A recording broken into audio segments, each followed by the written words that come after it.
This one room was discussed quite a bit even before demolition began. The homeowner, she was adamant about traditional being the key word for both rooms. I'll give you this one, but the boys and the girls in the powder room and the base and guest room, you gotta give me some freedom here. And then she did it, so that was good. That was great of her. I looked at certain things that she wanted. I presented a bunch of things, and then I started thinking, well, here you go. This is a mixture of traditional and contemporary. I'm a big fan of the mirrors because they float up. They don't go swing out. The vanities themselves, this is the last time that Kohler was using these guys.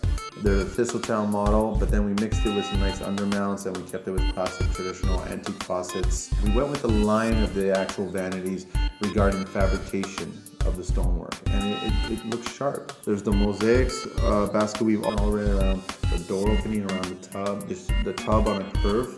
That was challenging to do.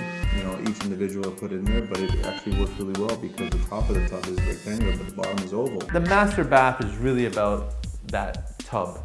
And not a lot of people saw a tub on an angle like that. They all expect it to be by the window or by a wall, not in the middle of the room on a diagonal like that.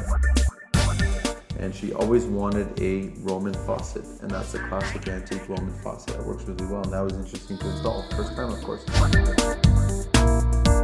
The shower, not traditional, but very beautifully set up with the DTV system. Water tiles, the 4-head shower head, and then 2-hand showers on 30-inch sliding bars.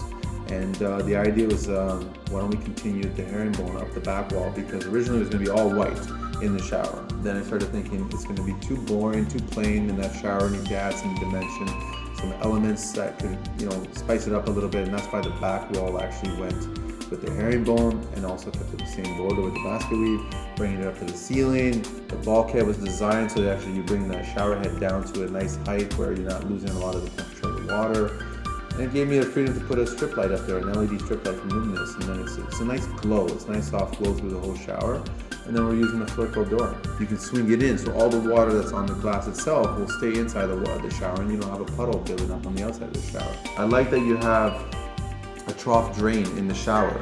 So, and it's a pre-sloped unit from Schluter. It all goes right down. Right next to that, you've got the water closet, and we figured, why don't we just put an opaque glass insert in the water closet door? You don't want to waste that sunlight coming in.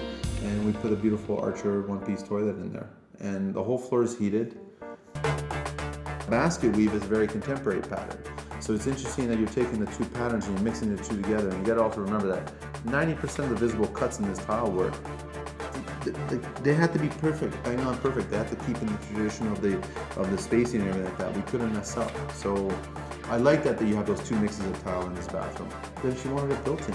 Built-in took a little bit of space of the master closet, but it adds so much more elements here. And then you also notice that all the walls are porcelain super white tile. I'm a big fan of making these bathrooms perfectly waterproof, and you can have a whole huge water fight in here and not to worry about anything. So it'll last a very, very long time. And then there's a skylight in here too. There's been some mornings while I've been building here, you come in here, the lights aren't even on, the sun's pouring in here, and you don't even need a light on. That's the master bath.